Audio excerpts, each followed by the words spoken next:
नमस्कार, the red mic में आपका स्वागत है। मैं हूं संकेत उपाध्याय। भारतीय जनता पार्टी और जो नेशनल डेमोक्रेटिक अलायंस है, उसके संदर्भ में ये कहा जा रहा है कि अभी चुनाव से पहले एक अच्छा संदेश दिखाते हुए और बताते हुए एनडीए का विस्तार हो रहा है। एक के बाद एक जो है वो बहुत सारे घटक दल जुड़ रहे हैं। आपने देखा, चाहे पश्चिमी उत्तर प्रदेश हो, जहां रालोद के साथ यानी कि आरएलडी के साथ गठबंधन हो गया, उसी तरीके से ओपी राजभर जो हैं वो अब मंत्री दोबारा बन गए योगी सरकार में, यानी कि वो गठबंधन भी मजबूत हो गया। ऐसे ही नीतीश कुमार जो है वो चले आए वापस एनडीए में। ये कहानी और जगह भी हो रही है, जैसे कि टीडीपी। बात कुछ थमी है, लेकिन सूत्रों के हवाले से ऐसा बताया जाता है कि बीजेडी के साथ गठबंधन भी हो जाएगा। और भी तमाम दल हैं, जैसे टिपरा मोथा है। आप सोचिए, जो मुख्य विपक्षी दल था त्रिपुरा में, अब वो भी गठबंधन का हिस्सा हो गया है, वो विपक्ष मुक्त हो गया है त्रिपुरा। तो इस तरीके की बहुत सारी जब तस्वीरें सामने आती हैं तो लगता है कि एनडीए का विस्तार हो रहा है, कि एनडीए जो है वो एक होलिस्टिक गठबंधन है, जिसमें छोटे छोटे दल जो हैं वो साथ में आ करके बढ़ रहे हैं। लेकिन एक इतिहास एनडीए का भारतीय जनता पार्टी की छत्रो छाया में और भी है, और वो है घटक दलों के घटने का इतिहास। अमिताभ तिवारी जी हमारे साथ हैं, जो कि इसके बारे में हमको और विस्तार से बताएंगे। अमिताभ जी, आपका बहुत बहुत स्वागत। एक एक करके आइए बात करते हैं। आज आपका एक ट्वीट देखा और ये आइडिया वहीं से निकला कि आपसे चर्चा की जाए। किस तरीके से एक ऐसे वक्त में जब भारतीय जनता पार्टी ये संदेश देना चाहती है कि हम सिर्फ बीजेपी नहीं है, हम एनडीए हैं, और एनडीए के बढ़ते हुए घटक दलों से आप ये तस्वीर निकालिए कि हम कितने समावेशी हैं, समन्वय बनाने में कितना विश्वास रखते हैं। लेकिन पिछले 5-1 साल का इतिहास क्या कहता है अमिताभ जी? एक एक करके अगर उसमें जाए तो देखिए, अगर पिछले 5 सालों का इतिहास देखें तो बहुत सारे घटक दल जो थे वो एनडीए को धीरे धीरे छोड़ करके चले गए। जेडीयू, अकाली दल, टीडीपी, शिवसेना से भी टूट हो गई, और भी कुछ दल जो एआईएडीएमके वगैरह धीरे धीरे छोड़ करके चले गए थे। और ये बात होने लगी थी कि एनडीए जो है वो लार्जली अब बीजेपी बच गई है, क्योंकि एक समय पे अगर आप इन दलों को, अगर हम सिर्फ जनवरी से पहले का अगर सिचुएशन देखें तो एनडीए में थर्ड लार्जेस्ट पार्टी जो है वो एलजेपी थी, जो बिहार की चौथी या पांचवी लेवल की पार्टी है, पांचवें नंबर हाँ की। विधानसभा के हिसाब से देखें तो एक भी उसका एमएलए नहीं है। तो ये हाँ सिचुएशन। फिर जैसा आपने कहा कि फिर से एनडीए का एक विस्तार शुरू हुआ, जिसमें जेडीयू की घर वापसी हुई, टीडीपी की हम देख रहे हैं घर वापसी हो रही है, और भी एक दो बीजेडी से बात चल रही है। बातचीत चल रही है, जो एक समय में बहुत पहले बीजेपी के साथ थी, एनडीए के साथ थी। अकाली दल से भी बातचीत चल रही है। तो ऑफ कोर्स उनका एक थॉट प्रोसेस है, उनको लगता है कि मिशन 400 जो उनका एक टारगेट है, उसके लिए और भी जितने दल जो है वो उनको अगर अपने साथ लिया जाए तो एक दिखेगा कि ट्रेंड की भाई विनर के साथ सब लोग जो है वो अलायंस कर रहे हैं। हाँ लेकिन एक इंटरेस्टिंग बात ये भी है कि जैसे उस दिन हम लोग जब एक दिन और डिबेट कर रहे थे तो उसमें एक वक्ता का कहना था कि बीजेपी इस ब्रॉडेनिंग ऑफ अलायंस के चक्कर में, बेस के चक्कर में अपना स्पेस कहीं सीड न कर दे, जैसा कांग्रेस के साथ हुआ।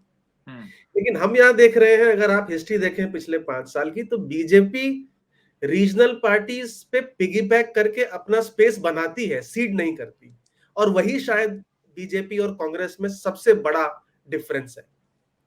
तो अगर शिवसेना से बात अगर शुरू करी जाए तो शिवसेना ज्यादा सीटों पे लड़ा करती थी। ये 2014 तक की बात है, 2014 से पहले का जो विधानसभा चुनाव है उस तक की बात है, और बीजेपी कम सीटों पे लड़ती थी।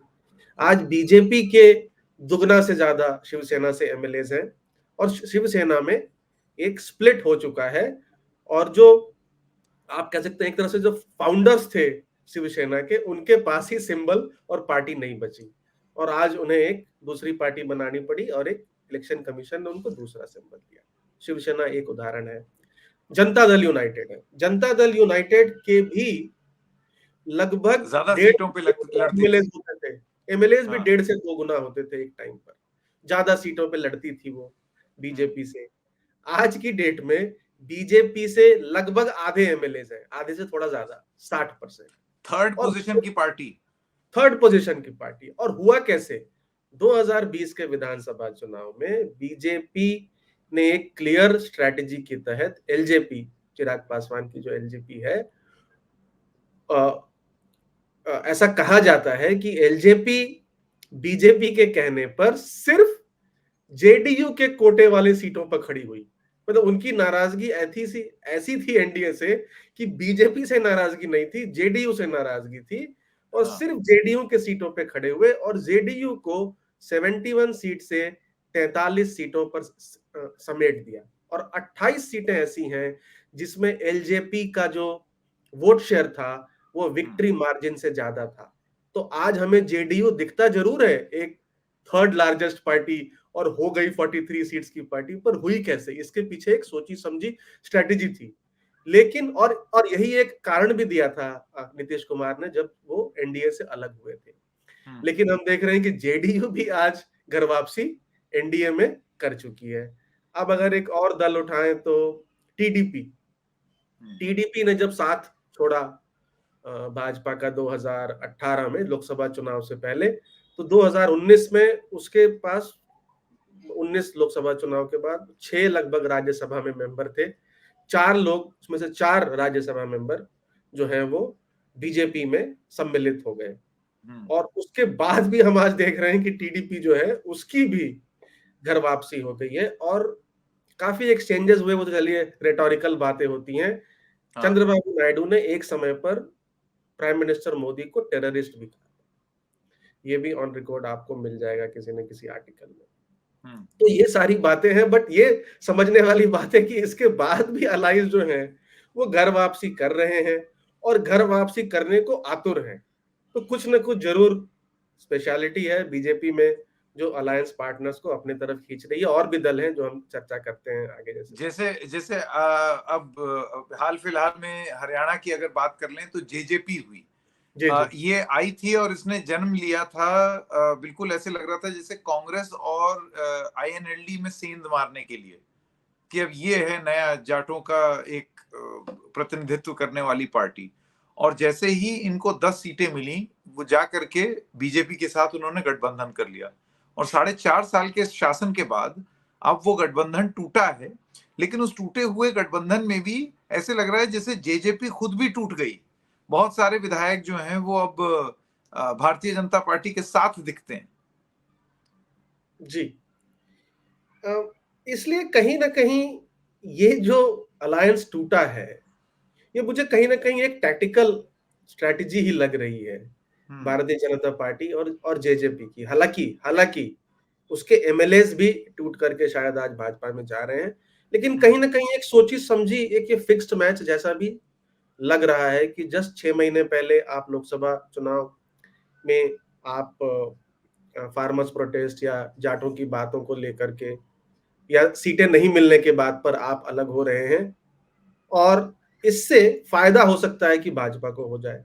हो सकता है 6 महीने बाद जब विधानसभा चुनाव हो तो जाट वोट अगर 3 पार्टीज में स्प्लिट होता है, आईएनएलडी, कांग्रेस और जेजेपी, तो उसका फायदा भी कहीं ना कहीं भाजपा को मिल सकता है। और क्या पता 2024 के विधानसभा के चुनाव के बाद क्या स्थिति रहे। तो आजकल पॉलिटिकल पार्टीज के जो मूव्स हैं, उनके लीडरशिप के जो मूव्स हैं, उनको मतलब थोड़ा डेप्थ में समझने की कोशिश भी करनी चाहिए। ठीक है, ठीक है, आज वो दिख रहा है जरूर। जैसे बहुत बार आप तो खैर, हम तो न्यूज और इसमें नहीं है, हम तो मतलब मैं तो मतलब बैंकिंग में था पहले, कॉर्पोरेट वर्ल्ड में। लेकिन आपके यहाँ पे बहुत बारी सुना है कि न्यूज के पीछे न्यूज होती है, जो दिखता है वो होता नहीं है। करेक्ट। जो एक नेता कहता है, तो नेता जो नहीं कह रहा है उस पर ज्यादा ध्यान देना चाहिए। हाँ, वो कौन सी बात नहीं कह रहा है। तो इसमें नहीं भी तो कहीं सबसे सही बात है। अभी देखिए वो कुछ ही दिनों पहले की बात है, द्वारका एक्सप्रेसवे जब रिलीज हो रहा था, उसका इनॉग्रेशन था, उसमें प्रधानमंत्री ने उल्लेख किया, मनोहर लाल खट्टर के कसीदे पढ़े, दरी की बात की और साथ की बात की और स्कूटर की बात की, और उसके बाद न स्कूटर रहा, न पहिया, न चक्का, न हैंडल।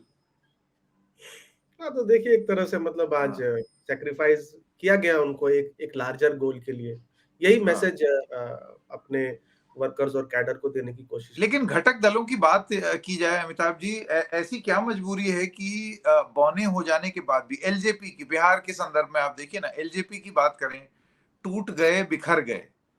जैसे कि आप कह रहे हैं कि ऐसे लग रहा था योजनाबद्ध तरीके से चिराग पासवान का इस्तेमाल हुआ, तो उसके बाद फिर उनकी पार्टी ही स्प्लिट करके पशुपतिनाथ पारस जो है वो केंद्र में मंत्री बन गए।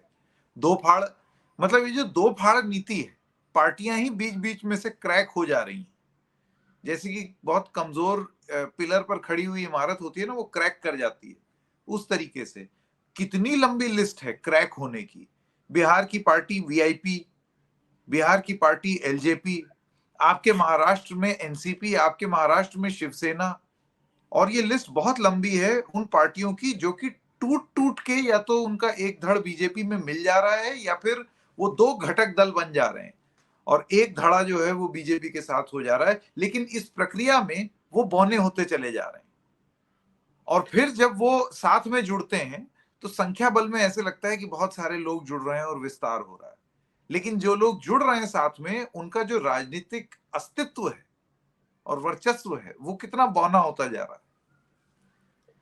देखिए स्टैचर जो है, आप जैसा कह रहे हैं, इन इन पॉलिटिकल पार्टीज की कम होते जा रही है, बट विडंबना ये है, या असली बात समझने वाली ये है कि जाए तो जाए कहाँ। बाद भी ये पार्टीज आज बीजेपी के साथ अलायंस करना चाह रही। वीआईपी के 3 एमएलएस थे बिहार में, तीनों मर्ज हो गए बीजेपी के साथ। लेकिन आज मैं एक न्यूज देख रहा था कि कल ही शायद मुकेश साहनी जी अमित शाह जी से मिलके गए या मिलने वाले हैं, ऐसी कुछ बात चल रही कि वीआईपी भी वापिस आ सकती है। एलजेपी में 2 फाड़ हुए, दोनों फाड़ एक दूसरे से नाराज हैं, एक दूसरे के एंटी हैं, लेकिन लेकिन दोनों को बीजेपी, हाँ। कंपटीशन है कि भैया ज्यादा सीटें कौन ले ले एनडीए से। और आप ये समझिए कि चिराग पासवान की पूरी पॉलिटिक्स, अगर एटलीस्ट 2020 के बाद की जो पॉलिटिक्स है, वो एंटी नीतीश रही है लार्जली। अब वो उसी अलायंस में है जिसमें नीतीश की घर वापसी हो गई है, और कहीं ना कहीं ये भी कहा जाता है कि नीतीश का भी बहुत बड़ा हाथ रहा है चाचा और भतीजे के बीच में जो तनाव है, फैक्शनिज्म है, उसको उसको क्रिएट करने में। तो इसमें बीजेपी का रोल नहीं, बीजेपी के अलायंस पार्टनर का एक रोल था जिसने हाँ, इस पार्टी का स्प्लिट कराया। अब वो दोनों एनडीए में रहना चाह रहे हैं, मेंटेन रह रहे हैं। हालांकि तेजस्वी यादव ने 8 सीटों का उनको ऑफर दिया है, बट यहाँ शायद जो भी मिले 2 4 5 6 उसके साथ ही ये लोग रहेंगे, क्योंकि पावर देखिए क्या है कि हम आरएलडी देखिए ना, आरएलडी को देखिए कि वो अखिलेश यादव के साथ ज्यादा सीट पा रहे थे, लेकिन उनको कम सीट पाना मंजूर था, और बीजेपी के साथ गए। और जब उनसे सवाल पूछा गया, उन्होंने कहा विनेबिलिटी भी तो कोई चीज होती है ना। हाँ, मतलब सही बात है ना, 7 सीटों पे शायद वो कम सीटें जीतते, और यहाँ पर 2 सीटों पे बीजेपी के साथ शायद वो 2 में से 2 जीत जाएं। और 2009 में उस पार्टी को एक भी सीट नहीं मिली, 2014 में भी एक भी सीट नहीं मिली थी। तो कहीं ना कहीं एक्सिस्टेंशियल क्राइसिस हो जाता है पार्टी के लिए। और जो क्षेत्रीय दल है, जैसा हमने एक दिन और डिस्कस किया था, उनका जो फाउंडेशन है वो लार्जली या तो एक रीजनल प्राइड अस्मिता को रिप्रेजेंट करते हैं, या तो बहुत सारी जो पार्ट जैसे शिवसेना, एनसीपी, टीएमसी, डीएमके आदि इत्यादि, या तो एक एक कास्ट स्पेसिफिक को रिप्रेजेंट करते हैं, जैसे आरएलडी जाटों की पार्टी, एलजेपी आज दलितों की पार्टी रह गई है, क्योंकि पासवान को छोड़ करके बाकी सब लोग महादलित कैटेगरी में आ चुके हैं, वहां दलित बचे ही नहीं सॉर्ट ऑफ लिटरली। तो उसी 5% 6% आबादी और वोट शेयर के साथ एलजेपी बच गई है। तो रीजनल पार्टीज कहीं ना कहीं एक कास्ट पॉलिटिक्स कर रहे हैं, और उनके लिए अपने अस्तित्व को बचाए रखने के लिए और अपनी एक रेलेवेंस भी समाज में रहने के लिए बहुत जरूरी है पावर में रहना। और उसी के लिए ये सारी बातें जो है वो कहीं ना कहीं पर हो रही हैं। गजब है, लेकिन ये एकदम गजब है कि मतलब हम साथ में रहेंगे, उसके बाद फिर टूट के बौने हो जाएंगे, बौने हो करके थोड़े से नाराज होंगे, लेकिन फिर वापस उसी गठबंधन में। बहुत सारे इसमें ऐसे केस हैं कि टूट के वापस वो उसी एनडीए में शामिल हो रहे हैं। अलबत्ता उनकी जो वो है ताकत, वो अब की और कम हो गई है। तो कम ताकत के बाद भी आप जा उसी गठबंधन में रहे हैं। यही है डांस ऑफ, क्या कहूं, डेमोक्रेसी या डांस ऑफ इंडियन पॉलिटिक्स, जो कि देखने को मिलती है। हाँ, मतलब और इसमें एक और बात याद आती है कि हाँ, बड़े लोगों की लड़ाई में छोटे व्यक्ति को नहीं फंसना चाहिए। चिराग पासवान की आज वही सिचुएशन हो गई है। आप देखिए, जिस व्यक्ति ने सिंधिया को हराया बीजेपी के टिकट पे खड़े होके, केपी यादव शायद उनका नाम है, आज सिंधिया बीजेपी में वापस हो गए और सिंधिया उस लोकसभा सीट से बीजेपी के कैंडिडेट हो गए। तो मुहावरे जो बनते हैं, मेरा मुहावरों पर बहुत फोकस रहता है। मुहावरे सालों के इतिहास और एक्सपीरियंस के बाद बनते हैं। मुहावरों का बहुत इंपॉर्टेंस होता है ना, कि भाई बड़े लोगों की लड़ाई में छोटे लोगों को नहीं पड़ना चाहिए। तो आप देखिए, चिराग पासवान का वही हाल है, तो केपी यादव भाई साहब का वही हाल है। आपको क्या करना, किस पार्टी में जाए, या तो कांग्रेस में वापस जाए और कांग्रेस से हराने की कोशिश करें। नहीं, वहां जा करके क्या ही पालेंगे, वो एक अलग रोना है। हाँ, तो आप देखते हैं कैसे क्या हो रहा है। काफी इंटरेस्टिंग है, देखते मैं हैं तो हम। देखता हूं कि आगे चल के अब और कितने घटक दलों के साथ बढ़ने की चाहत लिए और घटते हुए घटक दलों का वर्चस्व जो है उसको किसी तरीके से एनडीए में समेटे हुए ये जो भारतीय जनता पार्टी है, ये इन विडंबनाओं के साथ कैसे चुनाव लड़ रही है, ये बहुत ही रोचक लगा। बहुत बहुत धन्यवाद अमिताभ जी बात करने के लिए द रेड माइक से। Thank you very much. Thank you.